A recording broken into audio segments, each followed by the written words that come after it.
Oke, jadi Assalamualaikum warahmatullahi wabarakatuh. Selamat pagi, siang, sore, dan malam untuk Bu Susan. Sebelumnya perkenalkan nama saya Darupa Merah-Maranti dengan NIM 129-19016 dengan rekan saya yakni Anissa Anindya Sofia Kolisan dengan NIM 129-19034 akan mempresentasikan mengenai tugas akhir kami untuk pemenuhan nilai mata kuliah penginderaan jauh oceanografi dengan kode S304 dan makalah kami berjudul Pengaruh Sedimentasi terhadap Peluasan Terumbu Karang di Teluk Benoa Bali menggunakan data cita satelit Landsat 8. Berikut merupakan overview pembahasan yang akan kami jelaskan pada kali ini, yakni bagian pertama pendahuluan, lalu bagian kedua data dan metodologi, ketiga hasil, keempat pembahasan, dan kelima kesimpulan. Pertama-tama dibahas mengenai latar belakang yang ada di bagian pendahuluan pada makalah kami dan mengapa kami memilih untuk membuat makalah ini. Jadi Indonesia merupakan negara kepulauan dengan wilayah laut yang cukup luas. Posisi Indonesia sendiri juga cukup strategis di mana Indonesia diapit oleh dua samudra dan juga dua benua yakni Samudra Hindia dan juga Pasifik dan benuanya benua Asia dan juga Australia. Posisi Indonesia ini mengakibatkan Indonesia memiliki biodiversitas yang sangat tinggi dan di wilayah laut Indonesia yang sangat luas ini akan menyebabkan banyaknya ekosistem yang ada seperti lamun, terumbu karang, estuari, dan mangrove.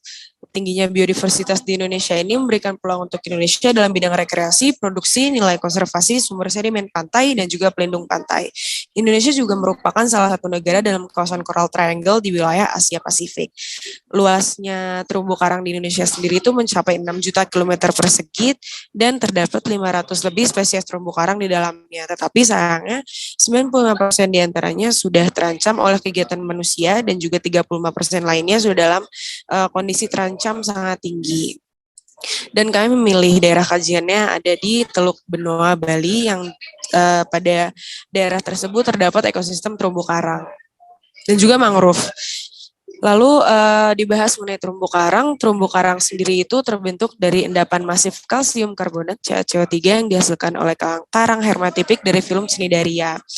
Ordo Scleractinia yang hidup bersimbiosis dengan Zooxanthellae dan sedikit tambahan dari alga berkapur serta organisme lain yang menyekresikan kalsium karbonat. Terumbu karang sendiri ada dalam ekosistem laut tropis pada perairan dangkal yang jernih, hangat dengan suhu tidak lebih 22 derajat Celcius, memiliki kadar CaCO3 tinggi dan komunitasnya didominasi berbagai jenis hewan karang keras. Berdasarkan kemampuannya memproduksi kapur, terdapat dua tipe karang, yakni karang yang membentuk bangunan kapur atau hermatipik koral, dan juga karang yang tidak dapat membentuk bangunan kapur atau ahermatipik koral. Hermatipik koral bersimbiosis dengan Zooxanthellae yang hidup di dalam jaringan polip binatang karang dan melakukan fotosintesis. Terumbu karang sendiri memiliki peranan ekologis sebagai daerah pemijahan atau spawning ground, tempat pengasuhan atau nursery ground, tempat mencari makan atau feeding ground, dan juga sebagai daerah pembesaran atau rearing ground. Bagi biota ekonomis itu penting. Selain dari peranan tersebut, terumbu karang juga memiliki peran sebagai pemecah gelombang, pencegah abrasi, dan ekosistem penghalang gelombang menuju ke pesisir pantai untuk menjaga stabilitas pantai. Lalu keberadaan terumbu karang sendiri itu dipengaruhi oleh kedalaman, cahaya, kecerahan, salinitas, substrat dasar perairan, dan juga pergerakan arus. Lalu untuk penginderaan jauh yang kami gunakan, kami menggunakan citra Landsat 8, di mana Landsat sendiri adalah sebuah program yang bertujuan untuk mendapatkan citra bumi dari luar angkasa, dan satelit yang digunakan merupakan satelit Landsat 8 yang diluncurkan pada 11 Februari 2013 dan memiliki tujuan untuk memperbaharui arsip citra satelit dan menyediakan citra yang lebih update dan memberikan opsi bebas awan. Lalu Landsat sendiri memiliki spesifikasi resolusi spektral yang tinggi sehingga mampu membedakan objek yang ada di permukaan bumi menurut Anugrah Hadi et al. Tahun 2014. Landsat 8 sendiri dilengkapi dengan sensor Operational Land Imager atau yang disingkat dengan OLI, mampu merekam ketampakan bumi dengan berbagai resolusi spasial mulai dari 15 sampai 100 meter. Landsat 8 sendiri memiliki 11 band dan dalam pengolahan data kali ini digunakan 2 band yakni band 2 dan band 3. Band 2 sendiri itu berwarna biru, memiliki panjang gelombang 0,45 sampai 0,51 miometer dengan resolusi spasial 30 meter. Dengan kegunaannya itu untuk melihat kedalaman laut dan tutupan vegetasi, pemetaan batimetri membedakan tanah dari vegetasi dan daun dari vegetasi konifer. Untuk band 3 itu berwarna hijau dan memiliki panjang gelombang 0,53 sampai 0,59 mm dengan resolusi spasial 30 meter dan fungsinya untuk mempertegas puncak vegetasi. Lalu untuk perhitungannya ini kita menggunakan koreksi kolom air di mana berdasarkan teori radiatif transfer kemampuan penetrasi panjang gelombang tampak biru pada kedalaman 20 meter hanya sekitar 60%. Berdasarkan Engman dan Gurney tahun 1991 dalam Nasution 2017. Lalu kolom air yang berada di atas permukaan terumbu karang tersebut akan menyerap energi yang panjang gelombangnya tidak lebih dari 600 mm yaitu band 1 sampai 4. Maka dari itu digunakan band 2 sampai 3 pada Landsat 8 sehingga diperlukan koreksi kolom air menggunakan algoritma Lizenga. Algoritma Lizenga sendiri digunakan menggunakan prinsip perambatan gelombang cahaya di dalam air mengalami peristiwa berkurangnya cahaya sering dengan meningkatnya kedalaman karena ada peristiwa absorpsi. Algoritma ini berbasis piksel untuk pemetaan habitat perairan laut dangkal dan dikembangkan oleh Lizenga. Pantulan wavelength dari suatu objek yang diterima oleh sensor selalu melalui lapisan kolom air tertentu sehingga penggunaan ini diharapkan mampu mengurangi pengaruh gangguan pantulan objek dari habitat dasar perairan dangkal yang diakibatkan oleh kolom air. Menurut Astaman DKK tahun 2019 dan tadi sudah disebutkan bahwa algoritma ini menggunakan prinsip perambatan gelombang cahaya di dalam air.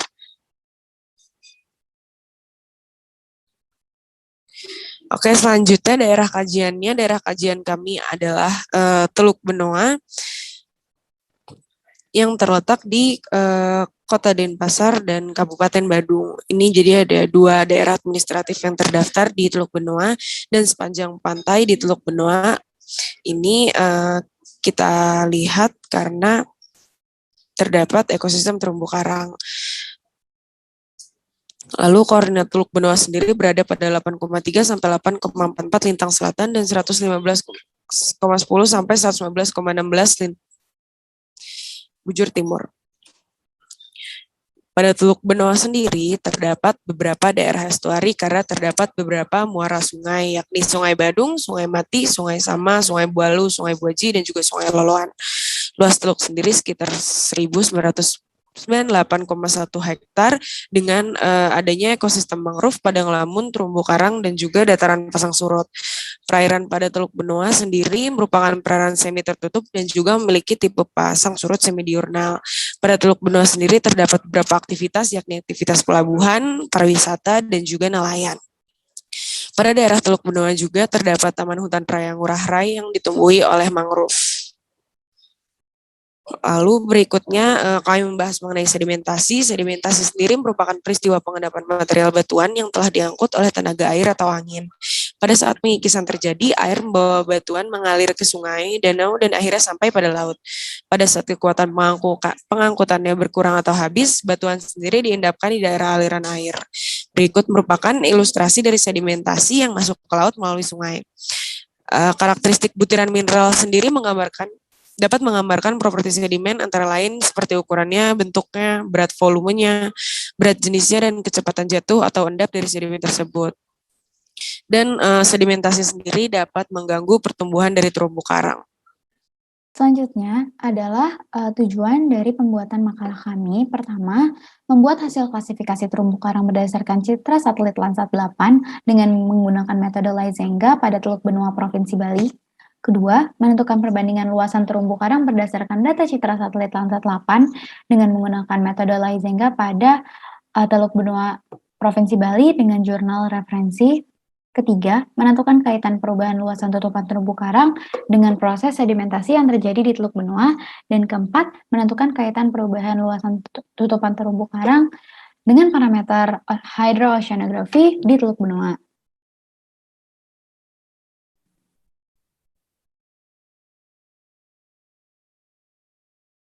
Selanjutnya, untuk data dan metodologi, data yang kami gunakan adalah data Landsat 8 level 1 yang diperoleh dari US Geographical Survey (EROS) Data Center yang diambil pada tanggal 2 sampai 8 Juni tahun 2021 ketika musim timur. Data ini diambil karena merupakan data citra dengan tutupan awan yang paling sedikit. Kemudian software yang kami gunakan untuk pengolahan data tersebut adalah ArcGIS untuk layouting, Higis untuk cloud masking, dan Sagagis untuk mulai dari cropping, koreksi, penghitung luasan daerah, dan sebagainya. Nah, seperti yang telah dijelaskan, kami menggunakan metode Lysenga. Lysenga ini sudah dijelaskan sebelumnya pada teori dasar. Di sini mensyaratkan adanya variasi kedalaman pada wilayah yang akan dipetakan karena cahaya itu kan menembus ke kedalaman. Nah, persamaan yang digunakan adalah persamaan Y sebagai berikut, kemudian KI per KJ dan A. Yang pertama dihitung adalah variabel A karena kita memiliki data band 1, band 2 dan band 3, kemudian dihitung variasi dan kovariansinya, kemudian variabel A ini dimasukkan ke KI per KJ atau nilai koefisien atenuasi, dan kemudian KI per KJ ini dimasukkan ke persamaan Y yang kemudian akan dimasukkan ke dalam aplikasi Sagagis. Selanjutnya adalah hasil. Berikut adalah hasil tutupan luasan terumbu karang di Teluk Benoa pada tahun 2021. Di sini warna putih menandakan daratan, warna merah merupakan tutupan terumbu karang, dan warna hijau muda ini merupakan perairan. Di sini dapat dilihat bahwa tutupan karang cukup luas. Namun, setelah dibandingkan, yang akan dilihat selanjutnya bahwa citra satelit ini masih mendeteksi daerah yang juga mengalami sedimentasi. Nanti akan dijelaskan lebih lanjut, dan kemungkinan pada citra ini terdapat awan pada daerah daratannya, sehingga di sebelah sini daerah yang seharusnya merupakan daratan terdeteksi adanya terumbu karang dan juga perairan. Selanjutnya adalah pembahasan. Berikut adalah luas tutupan terumbu karang di Teluk Benoa yang dapat dituliskan luasannya langsung. Pada hasil pengolahan didapatkan luasan terumbu karang pada Teluk Benoa adalah sekitar 1,5 hektar, sedangkan yang di pesisir Tanjung Benoa yang di sebelah sini itu ada sekitar 0,71. Tentunya apabila dijumlahkan ini masih sangat kecil jika dibandingkan dengan tutupan tahun-tahun sebelumnya. Hal ini mungkin disebabkan kesalahan ketika perhitungan luasan. Namun secara spasial dapat dilihat sebagai berikut. Nah, berikut adalah perbandingannya. Ini merupakan luasan terumbu karang pada tahun 1997, 2006, 2012, dan 2015 sesuai dengan tabel berikut, di mana warna kuning ini merupakan sedimentasi dan warna merah ini merupakan karang, dan biru adalah perairan, sedangkan yang hitam adalah daratan. Di sini dapat dilihat bahwa sedimentasi luasannya terus bertambah dan semakin banyak ketika tahun 2015. Apabila dilihat juga dengan hasil yang kami peroleh, dapat diketahui bahwa di daerah tersebut citra tersebut mendeteksi adanya sedimentasi. Nah, untuk di Tanjung Benuanya sendiri, warna kuning di sini merupakan sedimen atau pasir, terus warna oranye di sini adalah karang mati, sedangkan yang hijau adalah seagrass atau lamun. Tentunya di Tanjung Benoa pun ditemukan banyaknya sedimen. Nah, peninjauan luas terumbu karang pada Teluk Benoa dapat merupakan kesalahan perhitungan. Tapi, apabila kita lihat luasan di dalam Teluk Benoa sendiri, terdapat diindikasikan adanya pendangkalan sebagai akibat dari sedimentasi. Ini merupakan peta laju sedimentasi pada Teluk Benoa, di mana di bagian barat di sini cukup tinggi, di utara Pulau Serangan cukup tinggi, di selatan Teluk juga cukup tinggi, dan ini di mulut teluk juga sedimentasinya cukup tinggi, dan juga di pelabuhan. Sedimentasi ini dapat terjadi akibat daerah Teluk Benoa merupakan daerah muara sungai, di mana ada 5 daerah aliran sungai, sehingga mungkin disebabkan oleh river discharge, dan ini adalah aktivitas pelabuhan yang sangat aktif. Kemudian reklamasi Pulau Serangan. Nah, berikut merupakan penjelasan lebih rinci mengenai hal-hal yang menyebabkan sedimentasi. Yang pertama ada mengenai river discharge. River discharge di sini tuh aktivitas dari sungai, di mana Teluk Benoa memiliki nilai laju sedimentasi yang lebih tinggi pada daerah yang dekat dengan muara sungai. Menurut Maharta DKK pada tahun 2019, salah satu sumber masukan sedimentasi terbesar di Teluk Benoa berasal dari Tukat atau Sungai Badung, dari beberapa sungai yang terdapat di sana. Lalu Aktivitas pelabuhan juga memengaruhi tingginya sedimentasi pada suatu daerah, di mana laju penambahan luasan sedimentasi di Teluk Benoa sendiri dari tahun 2006 sampai 2012 dan 2012 sampai 2015 pada dasar perairan adalah sebesar 8,56 hektar per tahun atau sebesar 0,58% per tahun dan 144,74 hektar per tahun atau sekitar 9,46% per tahun yang disebabkan oleh pengerukan dekat dengan pelabuhan Benoa. Jadi tingginya laju sedimentasi ini akan memperlambat aktivitas pelabuhan dan juga kebetulan karena sedimentasi itu mengaruhi aktivitas mereka, jadi dilakukan pengerukan. Lalu reklamasi ini menyebabkan adanya perubahan pola arus dan gelombang yang terjadi. Sedimen yang digunakan sebagai urukan pada reklamasi Pulau Serangan serta proses pengurukan yang pada awalnya sesuai dengan AMDAL, namun realitanya hanya menguruk daerah yang dekat pulau saja, memicu sedimentasi dalam Teluk Benoa. Nah, menurut Conservation International tahun 2013, sedimen dalam teluk beragam bentuknya dari kerikil, pasir, lanau, hingga lempung. Sedimen yang berada pada Teluk Benoa merupakan jenis sedimen pasir lumpuran, di mana jenis pasir lumpuran ini tidak cocok dengan pertumbuhan optimal bagi terumbu karang. Disebutkan bahwa tipe sedimen ini sebenarnya cocok untuk pertumbuhan mangrove. Maka dari itu pada pesisir di Teluk Benoa terdapat taman hutan raya yang ditumbuhi oleh mangrove. Nah, terus untuk aktivitas pelabuhannya berdasarkan hasil pengamatan yang dilakukan oleh Putra pada tahun 2016, lokasi perairan laut di dekat pelabuhan Benoa tahun 2015, proses sedimentasi berlangsung secara terus-menerus. Kondisi tersebut akan mengakibatkan adanya proses pendangkalan. Maka dari itu kerap dilakukan pengerukan untuk kelancaran lalu lintas kapal pada daerah tersebut. Adanya pelabuhan pada Teluk Benoa dapat menimbulkan erosi yang diakibatkan oleh gelombang yang dibangkitkan oleh lalu lintas kapal pelabuhan Benoa. Nah, tentunya luasan terumbu karang dipengaruhi oleh kondisi biokimia perairan tersebut.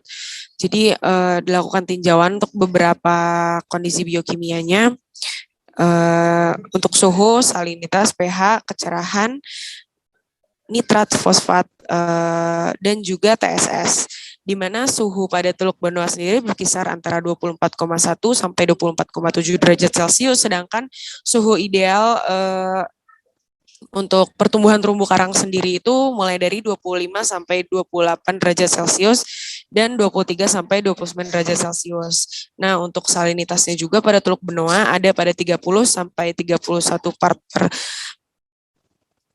30 sampai 31 ppt dengan ideal nilainya itu ada pada 33 sampai 34 ppt. Untuk pH-nya pada Teluk Benoa berkisar antara 7,98 sampai 8,04, sedangkan idealnya ada pada nilai 8 sampai 8,5. Kecerahannya Teluk Benoa itu hanya terlihat sampai 1,967 meter saja dengan idealnya yang seharusnya itu lebih dari 5 meter. Nitratnya pada Teluk Benoa juga berkisar 0,3076 sampai 0,145 mg per L dan idealnya itu seharusnya 0,4291 sampai 0,7935 mg per L. Untuk fosfatnya Teluk Benoa juga berada pada nilai 0,049 sampai 0,164 mg per liter dan idealnya sendiri itu seharusnya 0,0046 sampai 0,974 mg per liter. Nah, berikut untuk TSS-nya. Jadi nilai baku mutunya itu seharusnya untuk biota laut koral itu 20 mg per liter, sedangkan pada Teluk Benoa sendiri di bulan Februari pada saat surut menuju pasang dan pasang menuju surut berkisar antara 137,11 mg per liter hingga mencapai 403,33 mg per liter. Konsentrasi TSS di sungai yang bermuara di Teluk Benoa berkisar antara 22,44 mg per liter hingga mencapai 261,33 mg per liter. Berkurangnya luasan terumbu karang ini dapat terjadi karena beberapa hal berikut, di mana berkembangnya metode penangkapan ikan dengan menggunakan bahan peledak dan racun pada tahun sebelumnya menjadi salah satu faktor terjadinya kerusakan dan berkurangnya luasan terumbu karang. Menurut Widya Stuti dan teman-teman, pada tahun 2021 kerusakan ini dapat diidentifikasi dengan adanya patahan-patahan terumbu karang. Lalu selanjutnya ada pada penelitian yang dilakukan oleh Karang dan teman-teman pada tahun 2019 ditemukan untuk luasan terumbu karang tersebut mati karena mengalami coral bleaching akibat perubahan iklim di sejumlah perairan Bali. Dan itu diakibatkan karena peningkatan suhu permukaan laut pada tahun 2015 sampai 2016. Lokasi ini juga berdekatan dengan lokasi penduduk serta berhadapan langsung dengan penginapan yang menyokong aktivitas wisata. Terjadinya bioerosi yang merupakan sebuah proses pengerusakan karang secara mekanis dan kimiawi karena terjadinya degradasi pada susunan kapur di kerangka tubuh karang. Degradasi ini dipengaruhi oleh keberadaan alga yang melekat di cangkang dan pada kedalaman 3 meter ditemui banyak alga. Lalu aktivitas kapal seperti penyandaran kapal dapat saja tidak sengaja mengeluarkan minyak yang digunakan sebagai bahan bakarnya, apalagi daerah Teluk Benoa ini terdapat pelabuhan Benoa dan minyak tersebut dapat mengganggu kesehatan karang atau bahkan dapat menyebabkan kematian pada karang. Lalu lokasi pesisir ini juga dekat dengan aktivitas pelabuhan. Aktivitas dari kapal sendiri itu seperti berlabuh dengan buang jangkar di sembarang tempat itu dapat menyebabkan kerusakan bagi terumbu karang. Dalam pecahan yang besar. Pada Tanjung Benoa sendiri tidak terdapat mooring buoy atau pengikat kapal, maka dari itu kapal-kapal wisata yang ada pada Tanjung Benoa itu menggunakan jangkar yang sebenarnya itu merusak ekosistem terumbu karang pada daerah tersebut. Laju sedimentasi pada Teluk Benoa sendiri juga cukup tinggi akibat adanya 5 sungai yang bermuara, reklamasi, dan juga aktivitas pelabuhan. Konsentrasi TSS-nya melebihi baku mutu yang ditetapkan oleh KLH pada tahun 2004 sangat jauh akibat adanya sedimentasi, dapat meningkatkan kekeruhan perairan sehingga intensitas cahaya matahari yang masuk akan sulit menembus perairan dan proses fotosintesis untuk terumbu karang akan menjadi tidak maksimal sehingga perubahan terumbu karang akan terganggu dan terjadi pengurangan luasan terumbu karang. Tingkat kecerahan pada Teluk Benoa sendiri tidak memenuhi baku mutu yang ditetapkan oleh KLHK. Ketidaksesuaian ini dapat mengaruhi proses fotosintesis alga zooxanthella pada terumbu karang yang biasa disebut dengan coral bleaching. Hal ini dapat menghambat pertumbuhan terumbu karang dikarenakan polip karang tertutupi oleh butiran sedimen. Sebenarnya pengurangan luasan terumbu karang sendiri dapat diatasi dengan penanaman kembali terumbu karang buatan. Akan tetapi jika ditinjau substratnya saat ini, terumbu karang buatan tidak dapat tumbuh optimal pada perairan Tanjung Benoa ataupun Teluk Benoa dikarenakan substrat yang dimiliki pada daerah tersebut merupakan tipe berlumpur yang akan menenggelamkan terumbu karang buatan sehingga tidak dapat tumbuh. Terakhir adalah kesimpulan penelitian kami. Hasil klasifikasi terumbu karang berdasarkan pengolahan data citra satelit Landsat 8 tahun 2001 dapat ditemukan pada bagian timur dan utara dari Teluk Benoa serta bagian dalamnya. Kemudian, luasan terumbu karang yang diperoleh dari pengolahan citra adalah sebesar 1,5 hektar pada Teluk Benoa dan pada pesisir Tanjung Benoa sekitar 0,1 hektar. Luasan ini tentunya sangat jauh berbeda dengan jurnal penelitian sebelumnya, di mana pada tahun 2016 adalah 227 hektar dan pada 2019 adalah 109 hektar. Kondisi hidrooceanografi pada Teluk Benoa menunjukkan angka yang tidak memenuhi standar baku mutu KLHK baik dari pH, kecerahan, suhu, salinitas, fosfat, nitrat, beserta TSS-nya. Nilai menunjukkan angka kecil yang tidak mendukung pertumbuhan terumbu karang secara optimal. Akan tetapi, pada Tanjung Benoa terdapat satu parameter yang memenuhi standar, yaitu kecerahan. Jenis sedimen yang dominan ditemukan di sekitar Teluk Benoa adalah substrat lempung atau lumpur dengan laju sedimentasi 0,57 kg per meter kuadrat per hari. Laju ini lebih tinggi dibandingkan pada barat dan utara Teluk, dan berpotensi untuk menyebabkan pendangkalan sebesar 0,23 meter per tahun serta 0,35 meter per tahunnya. Sedimentasi ini disebabkan oleh inputan aliran dari sungai yang bermuara di Teluk Benoa, keberadaan pelabuhan Benoa yang mengakibatkan erosi, serta ketika terjadi pendangkalan mengharuskan adanya pengerukan sehingga pengerukan tersebut disimpan di tempat yang salah, sehingga menyebabkan sedimen itu kembali turun dan terjadi sedimentasi. Substrat yang berlumpur ini bukanlah substrat yang baik untuk pertumbuhan terumbu karang dikarenakan terumbu karang dapat tenggelam di dalamnya dan tidak dapat tumbuh dengan optimal. Sekian presentasi terkait penelitian makalah kami tentang luasan terumbu karang di Teluk Benoa dengan citra satelit Landsat 8 tahun 2021. Terima kasih atas perhatiannya.